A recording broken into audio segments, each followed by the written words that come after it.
Okay, class.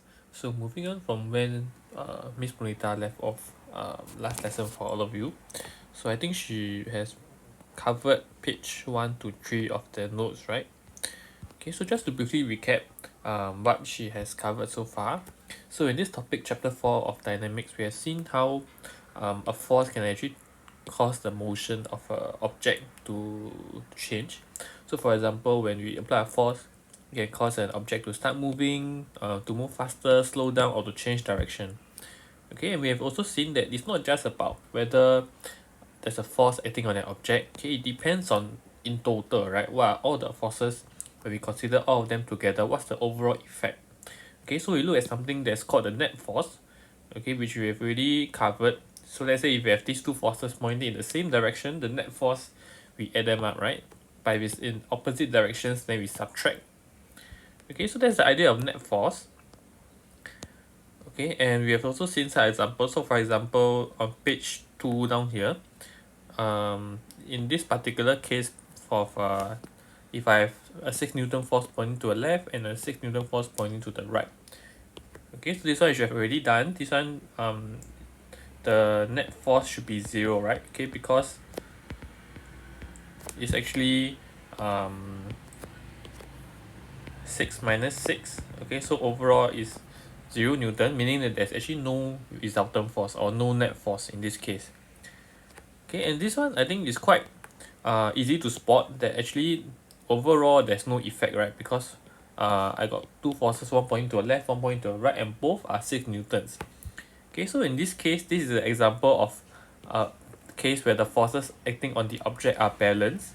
Okay, meaning that both sides, okay, they are same magnitude, okay, but in opposite direction. Okay, so in this case is what we call balanced forces.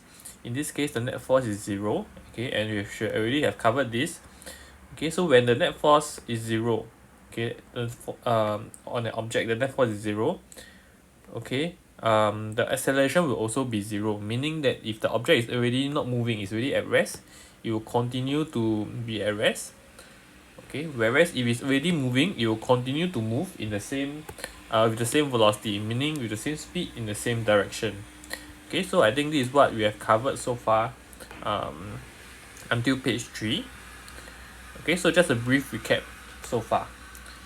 Okay, so for today, just a very short video that goes on to talk about unbalanced forces.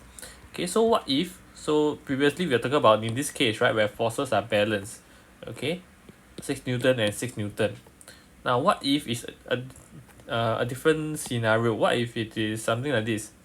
Okay, let's say 100 Newton to the right and another 30 Newtons to the right. Okay, so in this case, the net force, okay, is 100 plus 30, right, which is 130 newtons to the right. Okay, so this is the net force. Okay, so in this case we can see that, okay, intuitively we already know, are the forces balanced here now in this case?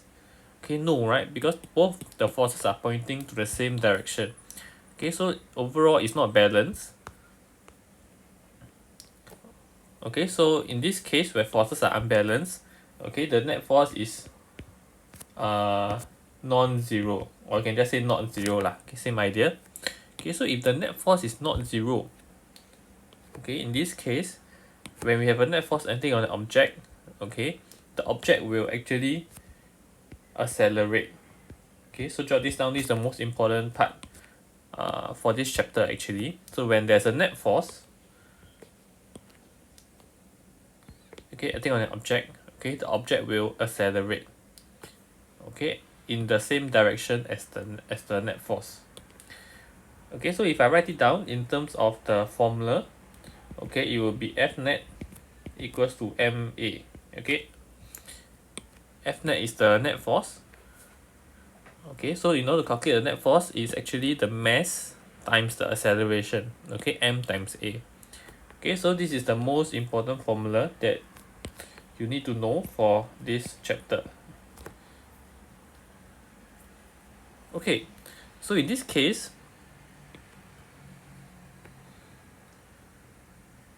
okay, because the net force acting on this object, okay, is not zero, okay, meaning that there will be an acceleration, right? We just said that when there's a net force, there will be an acceleration.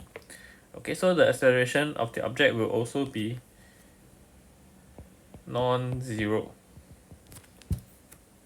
Okay, and take note when we talk about acceleration, remember in chapter 2 in kinematics we say acceleration means, okay, it's the rate of change of velocity, right? Okay, so when we have acceleration, it means that the velocity changes. Okay, so also mentioned in the Newton's second law, we say that it's in the same direction, right? The acceleration and the net force will be in the same direction. Okay, so jot this down. Okay, down here, the net force and acceleration will be in the same direction because remember both of them. Okay, net force, this is a vector quantity, right? Okay, acceleration is also a vector quantity. Okay, so both of them are vector quantities, both of them have direction. Okay, and what's so special, we are telling you that the net force and the acceleration will be in the same direction. Okay, meaning that if the net force on acting on the object is to the left, okay, the object will accelerate to the left. Okay, so I think it's quite abstract, but let's apply it to a question. Then we see that actually it's not so complicated, right? So let's take a look at question 1. So let's try this together. Okay, so you see a car. Okay, you imagine we have a car of mass 600 kilogram. Okay, so this is the mass, the m. Okay, moving with a constant acceleration of 2 meters per second square. Okay, so this is the a, the acceleration. Okay, so I'm telling you, okay, I tell you the mass of my object, okay, and the acceleration that the car is currently moving at. Okay, so how to find the resultant force? Okay, so you can pause the video for a while, think about it. Okay, once you're ready, you can press play again, then we continue watching this video. Okay, so I believe you have some time to think about it already. So how to find the resultant force? In this case, we can directly apply the formula down here. Okay, F naught equals to MA. Okay, so let's jot this down. F net equals to MA. Okay. By the way, resultant force and net force, they are the same thing lah. It's just a different name. Okay, so in order to find the net force, okay, it's M times A, right? Mass times acceleration. Okay, which is 600 times 2. Okay, so take note of the units. Okay, mass is in kilograms. Acceleration is meters per second square. Okay, so this is all okay, working fine. Okay, because these are the SI units, right, if you remember from chapter 1. Okay, so when we multiply them together, we will get a net force, okay, which is in newtons. Okay, so this one you should get 1200 newtons. Okay, so with this, you can find the net force acting on this car is 1200 newton. Okay, so next question 2. Okay, similar idea. Instead of a car, now I have a book. Okay, I have a book. Okay, I push it on the table. Okay, so just to draw a quick diagram. Okay, so for example, I have this book. Okay, that's resting on a table.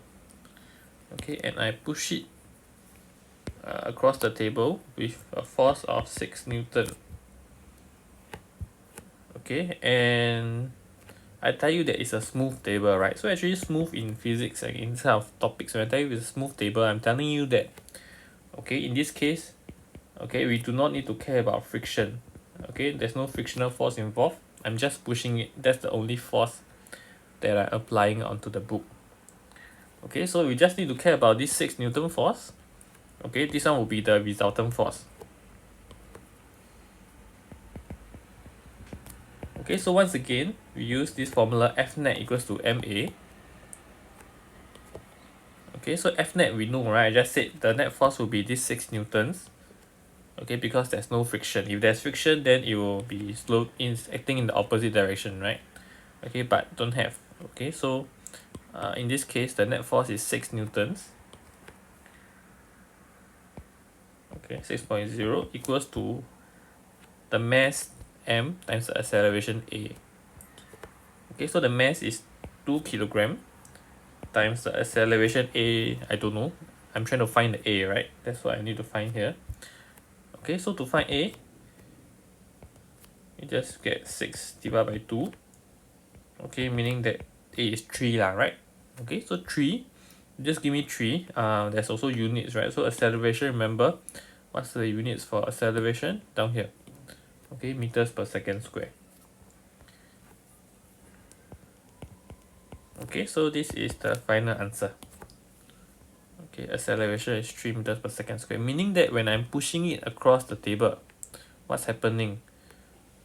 Okay, there's no friction trying to oppose it, okay, oppose the motion, okay, but I'm pushing it with a force of 6 Newton, okay, it will accelerate. Okay, so when you say accelerate, what does it mean? Okay, if you recall, acceleration means that the velocity changes, right? Okay, the velocity increases. Okay, so in this case, you can imagine the book will be moving faster and faster, okay, because the velocity increases. Okay, so you can compare it compare it versus unbalanced forces versus balanced forces. Okay, so they are like the opposite of each other. So unbalanced forces, okay, when the forces are unbalanced, there's add together there's a net force. Okay, there will be an acceleration. Okay, and we can calculate this acceleration using this formula, meaning that when there's a net force, there'll be acceleration, meaning that the velocity will change, the speed will change. Okay, versus, okay, if the forces are balanced, okay, there will be no net force, meaning that there will be no acceleration. Okay, meaning that the speed will not change. Okay, the velocity will not change. Okay, so this is the most important part of this topic that I need you to slowly recognize. Okay, balanced forces versus unbalanced forces. Okay, two different cases. Okay, so I think that's all for this part, okay, on unbalanced forces.